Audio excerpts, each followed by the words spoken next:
जो सबसे ज्यादा जो बिजनेस है वो टीचिंग का बिजनेस है। लाहौर के अंदर जो है एक आम जो है सैलरी वो 25 से 30 हजार के करीब है। क्यों टीचर हजरात को सबसे कम सैलरी पे रखा जाता है? पाकिस्तान के अंदर आज जो सबसे बड़ी वजह बेरोजगारी की है वो पाकिस्तान के उस्ताद हैं। आप अच्छे मार्क्स लोगे आपको अच्छी नौकरी मिलेगी।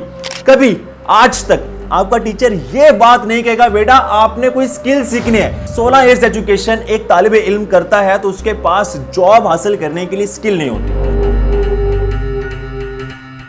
पाकिस्तान वाहिद एक ऐसा मुल्क है कि कोई भी शख्स अगर यूनिवर्सिटी से ग्रेजुएट होता है तो वो पाकिस्तान की हर इंडस्ट्री में हर जगह पे अप्लाई करता है। लेकिन अगर उस शख्स को कहीं पे भी जॉब नहीं मिलती उसके पास एक लास्ट ऑप्शन होता है और वो लास्ट ऑप्शन क्या होता है? वो टीचिंग के प्रोफेशन को चूज करता है, वो उस्ताद बनता है। आप लोग बड़े हैरान होंगे कि क्या ऐसा मुमकिन है? नाज़रीन बिल्कुल इसका जवाब है हाँ। इसकी सबसे बड़ी मेन रीजन ये है कि पाकिस्तान के हर गली में, हर मोहल्ले में, हर शहर में जो सबसे ज्यादा जो बिजनेस है वो टीचिंग का बिजनेस है। हर जगह पे स्कूल्स, एकेडमीज ओपन है। तो आम अल्फाज में आपको यह समझाते चले कि पाकिस्तान के अंदर सबसे आसानी से जॉब टीचिंग की जॉब है। लेकिन नाज़रीन यहां पे बात आती है सैलरी की। सैलरी कितनी होनी चाहिए? अगर मैं लाहौर शहर की बात करूं, जो लाहौर के अंदर जो है एक आम जो है सैलरी वो 25 से 30 हजार के करीब है। अगर हम किसी मजदूर की मजदूरी की बात करें तो 40 हजार से 50 हजार एक मंथ की मजदूरी बनती है। लेकिन अगर यही हम सेक्टर तहसील या डिस्ट्रिक्ट लेवल पे आते हैं तो वहां पे 10 से 15 हजार सैलरी टीचिंग को मिलती है। यानी स्पेशली जो फीमेल स्टाफ है उनको कम सैलरी पे रखा जाता है। नाज़रीन आज हम एक्चुअल में कहानी डिस्कस करेंगे कि ऐसा कोई भी क्या इदारा नहीं है कि जो टीचर हजरात है उनकी सैलरी को देखा जा सके। यानी पाकिस्तानी हुकूमत ने आज तक कोई ऐसा इदारा क्यों नहीं कायम किया? नाज़रीन आज हम एक्चुअल में कहानी बताएंगे क्यों पाकिस्तानी हुकूमत ने आज तक इन माफिया को कंट्रोल नहीं किया। जो स्कूल्स, एकेडमीज, कॉलेजेस बनाते हैं, क्यों टीचर हजरात को सबसे कम सैलरी पे रखा जाता है? अस्सलाम वालेकुम नाज़रीन, मैं हूं स्टार अहमद। नाज़रीन पाकिस्तान के अंदर आज जो सबसे बड़ी वजह बेरोजगारी की है वो पाकिस्तान के उस्ताद हैं। आप सब लोग हैरान होंगे कि पाकिस्तान के उस्ताद? जी नाज़रीन बिल्कुल, ये जो जड़, ये बीमारी है जो बेरोजगारी की सबसे बड़ी वजह हमारे उस्ताज़ा इकराम है। वो कैसे? नाज़रीन पाकिस्तान के अंदर जो उस्ताद है वो बच्चों को क्या तरबियत देता है, वो क्या माइंड ब्रेन वॉश करता है। आप अपने इर्द गिर्द भी देखेंगे ये बात। पाकिस्तान का टीचर अपने बच्चों को सिर्फ एक बात की तलकीन करता है और वो माइंड ब्रेन वॉश क्या कहता है, वो क्या करता है टीचर्स हजरात बच्चों के साथ? वो ये कहते हैं कि बेटा आप अच्छे मार्क्स लोगे आपको अच्छी नौकरी मिलेगी। यानी आप प्राइमरी लेवल पे चले जाएं, आप सेकेंडरी लेवल पे चले जाएं, आप हायर एजुकेशन में चले जाएं, आप जहां पे भी जाएंगे आपके टीचर आपको सिर्फ यही तलकीन करते नजर आएंगे कि बेटा अच्छे मार्क्स लोगे आपको अच्छी नौकरी मिलेगी।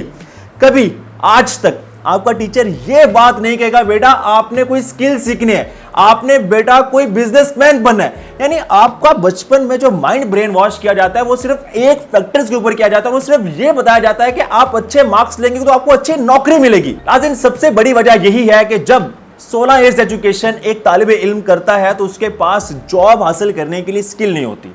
वो किसी प्राइवेट इंडस्ट्री में जाता है उसके पास कोई स्किल नहीं होती। गवर्नमेंट जॉब जो होती है 40 से 50 सीट्स आती हैं और लाखों लोग अप्लाई करते हैं। जिसके बाद पाकिस्तान के अंदर जो सबसे बड़ी बेरोजगारी की वजह है वो यही है। इसके बाद जो हमारे पाकिस्तान के अंदर लगभग 3 करोड़ बच्चे ऐसे हैं जो तालीम हासिल नहीं करते। एक मुआयने के मुताबिक यह बताया गया कि इन बच्चों के इनके पेरेंट्स से बात पूछी गई कि आप अपने बच्चे को तालीम हासिल क्यों नहीं करवाते, तो उनका जवाब यह होता है कि जो पाकिस्तान के अंदर 16 क्लासेस पढ़ जाते हैं क्या उनको गवर्नमेंट जॉब देती है? क्या हुकूमत उनको जॉब प्रोवाइड करती है? अगर उनको जॉब नहीं मिली तो हमारे बच्चों को क्यों जॉब मिलेगी? वो अपने बच्चों को हुनर सिखाते हैं और ये कहते हैं कि ये हमारा बच्चा रात को पैसे लेके आएगा। लेकिन एक 16 इयर्स एजुकेशन जो बच्चा तालीम हासिल करता है उसकी जो सैलरी हमारे माशरे में है वो 25 से 30 हजार के करीब है। लेकिन अगर यही छोटा बच्चा हुनर सीखता है तो हुनर के बाद उसी बच्चे के साथ कंपेयर किया जाए जो 16 इयर्स एजुकेशन हासिल करता है और यही सेम बच्चा जब उसकी स्टेज पर जाता है तो वो लाखों रुपए कमा रहा होता है।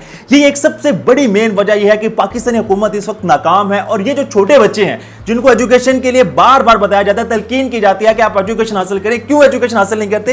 क्योंकि पाकिस्तान के अंदर इतनी ज्यादा अनएम्प्लॉयमेंट है कि लोग जो हैं वो गवर्नमेंट जॉब क्या प्राइवेट जॉब लोगों को नहीं मिल रही। इसकी सबसे बड़ी मेन रीजन यह है कि लोगों के पास स्किल नहीं है। लोगों के पास एजुकेशन तो है लेकिन उस एजुकेशन में लोगों के पास स्पेशली वो नॉलेज नहीं है, वो प्रोफेशन नहीं है, वो जो चीज सीखते हैं वो प्रैक्टिकली परफॉर्म नहीं कर पाते, जिसकी वजह से पाकिस्तान के अंदर सबसे ज्यादा बेरोजगारी है। लेकिन नाज़रीन, अगर हम बात करते हैं स्पेशली बड़े सगीर के अंदर, बड़े सगीर के अंदर सिर्फ लोगों को क्या सिखाया गया था, वो सिर्फ एक बात यही तलकीन की गई थी कि आपको गवर्नमेंट जॉब मिलेगी, आपको पेंशन मिलेगी। यही एक मेन वजह है कि जो पाकिस्तान के टीचर हजरात हैं बच्चों के साथ भी यही करते हैं, और जब बच्चे बड़े होकर टीचर बन जाते हैं तो उनके पास सैलरी नहीं होती। लेकिन नाज़रीन, बताया जाता है कि इस वक्त पूरी दुनिया में सबसे ज्यादा जो सैलरी दी जाती है वो टीचर्स को दी जाती है। वो कौन से मुल्क है? स्विट्जरलैंड है, जापान है, जर्मनी है। बाकायदा तौर पे यूएनओ में जापान के फॉरेन मिनिस्टर ने तकरीर की थी और यह कहा था कि हम अपने मुल्क में सबसे ज्यादा सैलरी टीचर को देते हैं। इसकी सबसे बड़ी वजह वो ये बताते हैं कि यही हमारे उस्ताद जो हैं हमारे बच्चों का सबसे बड़ा मुस्तकबिल है।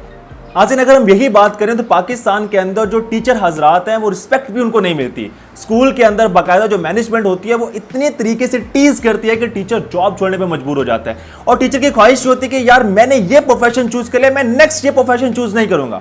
पाकिस्तानी स्टेट को, पाकिस्तानी हुकूमत को बाकायदा तौर पे एक ऐसा इदारा कायम करना चाहिए कि जो टीचर हजरात है इनकी सैलरी को मैनेज करें। अगर कोई स्कूल टीचर को अच्छा पे नहीं कर रहा तो स्कूल को बैन कर दिया जाए। अगर बच्चों से जो इतनी ज्यादा हैवी फीस लेते हैं, लेकिन जब टीचर्स की बारी आती है टीचर्स को बिल्कुल जीरो मुआवजा दिया जाता है। नाज़रीन, ये टीचिंग का ऐसा प्रोफेशन है कि हजरत उमर से जब किसी ने सवाल पूछा कि आपकी आखिरी ख्वाहिश क्या है, तो उन्होंने कहा काश मैं एक मौल्लिम होता, काश मैं एक उस्ताद होता। तो उस्ताद की कदर हमारे माशरे में क्या है, ये हमें अपने बच्चों को तलकीन करनी चाहिए, हमें अपने माशरे को तलकीन करनी चाहिए कि उस्ताद की कदर कितनी इंपॉर्टेंट है। होपफुली नाज़रीन, आज आपको ये हमारी इंफॉर्मेशन और व्लॉग पसंद आया होगा। अगर आपको हमारी इंफॉर्मेशन और व्लॉग पसंद आया हो तो कमेंट सेक्शन में जाइएगा, कमेंट का इज़हार कीजिएगा। Thank you so much. अल्लाह हाफिज़।